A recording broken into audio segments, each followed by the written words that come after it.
停低部電單車，今日要影一下MRT站。去吉隆坡嘅地鐵站進行攝影呢次嘅要求呢，僅僅係記錄嘅啫。而呢次記錄呢，都花咗差唔多5個小時嘅時間進行拍攝啦。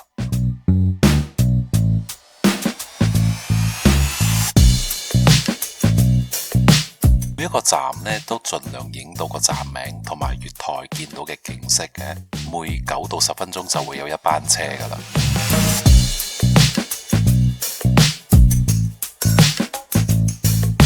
有趣嘅現象咧，係成年嘅乘客相對學生哥嘅步伐都會比較急速，但係速度方面又唔見得比較快。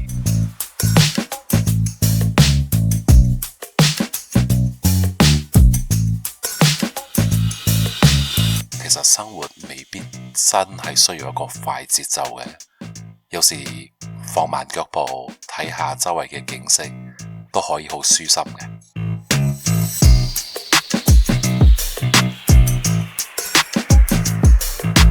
好啦，呢次分享到呢度，我哋下一個影片再見。